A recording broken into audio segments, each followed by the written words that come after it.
బాబాయ్ నమస్తే. నమస్తే మామ. మీ పేరు? నా పేరు శోభనా చలపతిరావు. ఏం పని చేస్తారు? నేను సోడాలు అమ్ముకుంటాను నాన్న. ఎలా ఉంది, పర్లేదా ఆదాయం? ఆదాయం అంతంత మాత్రం. సీజన్ మాత్రం ఈ సంవత్సరం సీజన్ కూడా లేదు, అంతంత మాత్రంగా ఉంది.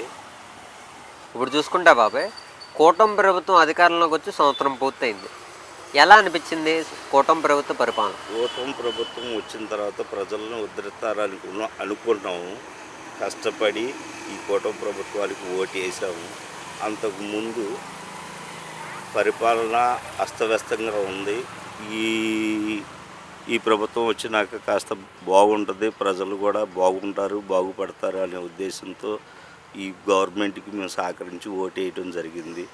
గత ప్రభుత్వం మాకుది నెగిటివ్ ప్లేస్ ఒట్టివిడిపాడు, ఆగిరిపల్లి మండలం. మాకు ఆగిరిపల్లి నుంచి నూజివీడికి తార్ రోడ్డు పోయి ఉంది. బ్రిటిష్ టైం రోడ్డు అది. ఆ రోడ్డుని ఆ గవర్నమెంట్ ఉండగా దరిదాపు ఒక 50 సార్లు అడుగుంటాము. ఇదిగో చేస్తాము, అదిగో చేస్తాము, ఇదిగో చేస్తాము అని అన్నారు. కాలయాపన చేశారు. ఆ గవర్నమెంట్ ఆ రకంగా కొట్టుకుపోయింది, ఆ గోతుల్లో పడి.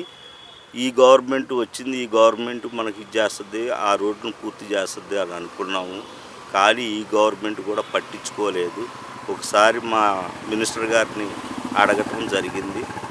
మా మినిస్టర్ గారు సంబంధిత అధికారులను కేకేపించారు, అడిగారు. అడిగితే ఆ అధికారులు చెప్పిన మాట ఏంటంటే కాంట్రాక్టర్ తప్పిదం అండి అది. గత ప్రభుత్వంలో ఆ కాంట్రాక్టర్కి సరిగ్గా డబ్బులు ఇవ్వలేదు, అందుకని తాను వదిలేశాడు. ఆ కాంట్రాక్టర్ రద్దు చేసిన తర్వాత కొత్త కాంట్రాక్టర్ తీసుకొని ఆ తర్వాత ఈ రోడ్డుని ఇచ్చేద్దాం అని అన్నారు. అది ఒట్టిగూడిపాడు ఆగిరిపల్లి నుంచి నూజివీడు వచ్చే రోడ్డు ఒకటే కాదు, ఈ నియోజకవర్గంలో చాలా రోడ్లు చాలా అస్తవ్యస్తంగా ఉన్నాయి. అదొకటైతే ప్రజల్లో అంతకుముందు పవన్ కళ్యాణ్ గారు కానీ చంద్రబాబు గారు కానీ కలిసి ఉండి చేస్తే ఈ రాష్ట్రం ముందుకు వెళ్ళొద్దని ఎంతో ఆశపడి ఓట్లు వేసాము. మేము వేసింది కాక మా తోటి వాళ్ళకు కూడా చెప్పి ఓట్లు వేయించాము. కానీ మా ప్రజలను పట్టించుకున్న దాఖలాలు కనపడలేదు. సో దీంట్లో ఏంటంటే మళ్ళీ కొన్ని నామినేటెడ్ పదవులు కూడా వాళ్ళకు సంబంధించిన వాళ్ళకి ఇచ్చుకోవటం జరుగుతుంది. మాలాంటి సామాన్యులు పట్టించుకోవటం లేదు. బాబాయ్ ఇప్పుడు చూసుకుంటే కూటమి ప్రభుత్వం సూపర్ 6 మీద 6 పథకాలు అమలు చేస్తున్నారు. ప్రస్తుతం 3 పథకాలు అమలు చేశారు. ఎలా అనిపించినాయి ఆ 3 పథకాలు? ఆ 3 పథకాలు అమలు చేయటం వాస్తవమేనండి. దానివల్ల ఉపయోగం ఉంది. చాలామంది ఆ పథకాలు లబ్ధి కోరటం జరిగింది. ఆ మిగిలిన 3 పథకాలు కూడా అతి త్వరలో అమలు చేస్తామన్నారు. ఉచిత బస్సు ఆగస్టు 15న స్టార్ట్ చేస్తామన్నారు. మహిళలకి ఎంతో ఉపయోగకరంగా ఉంటుంది అది. కానీ కొన్ని ప్రాంతాల్లో స్కూల్ పిల్లలకి టైంకి బస్సులు సకాలంగా ఇది అవ్వట్లేదు. వాళ్ళు స్కూల్కి టైంకి 8:30 నుంచి 9 మధ్యలో స్కూల్కి వెళ్ళాలంటే వాళ్ళు చాలా ఇబ్బంది పడుతున్నారు.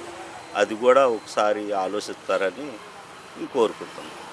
బాబు ఇప్పుడు చూసుకుంటే తల్లికి వందనం ఇంట్లో ఎంతమందికి ఉంటే అంతమందికి వేసామని కూటమి ప్రభుత్వం ఆమోదిస్తుంది. నిజంగా ఇంట్లో ఎంతమంది ఉంటే అంతమందికి తల్లికి వందనం వేసారా? 100% సక్సెస్ అయిందండి. ఆ కాన్సెప్ట్ మాత్రం 100% సక్సెస్ అయ్యింది. అర్హులైన ప్రతి ఒక్కరికి అంటే 100 మంది ఉంటే 100 మందికి న్యాయం జరగాలంటే ఏ గవర్నమెంటు చేయలేదు. 100కి కనీసం 80 మందికి లబ్ధి కూరింది అది. దానివల్ల చాలా ఉపయోగం ఉంది. చాలా తల్లులు చాలా సంతోషంగా ఉన్నారు. ఫర్ ఎగ్జాంపుల్ నా ఇంట్లోనే ఉన్నారు నా అన్న పిల్లలు, మనవాళ్ళు. వాళ్ళకి 6 ఉన్నారు. 6కి తల్లికి వందనం అనేది రావటం జరిగింది. బాబు ఇప్పుడు చూసుకుంటే సంవత్సరానికి 3 ఉచిత గ్యాస్ సిలిండర్లని దీపం పథకం ద్వారా అందిస్తున్నారు. నిజంగా ప్రజలందరూ ఉచిత గ్యాస్ బండ్లు లబ్ధి పొందుతున్నారా?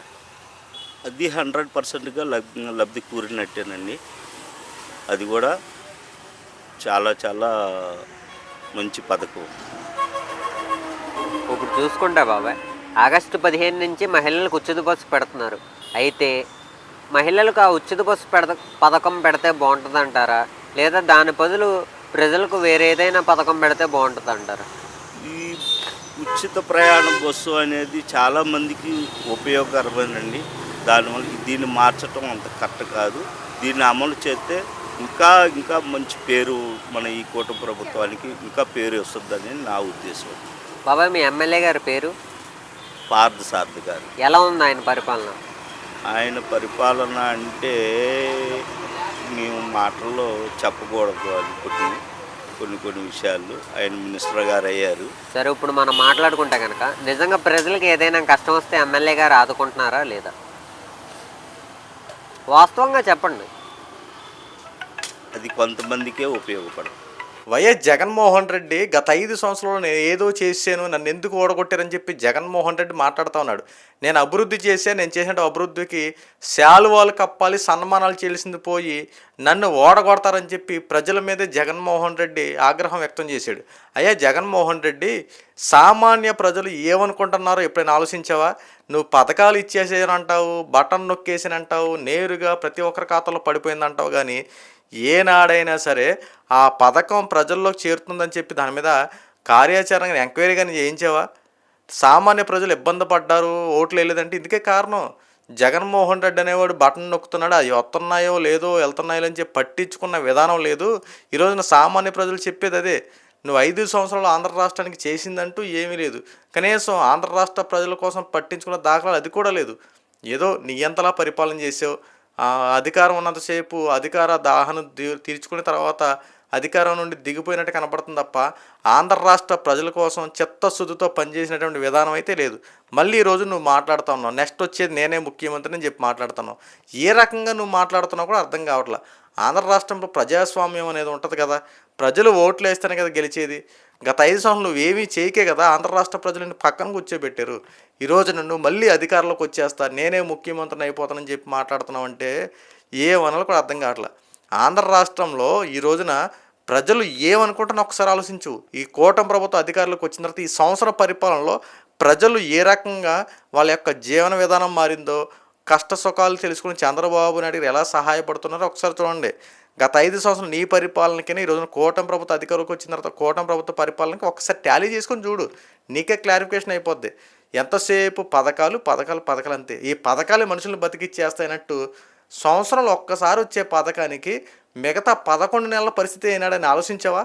నేను ఇచ్చే ఒక్క 15,000 రూపాయలు ఈ సంవత్సరం అంతా తినేస్తారా? వాళ్ళ జీవన విధానానికి ఏదో ఒక మార్గం చూపిస్తే వాళ్ళు రేపొద్దున నాకు ఓటేస్తారని చెప్పి ఏనాడని ఈ రకంగా ఆలోచించావా? ఏది ఉండదు.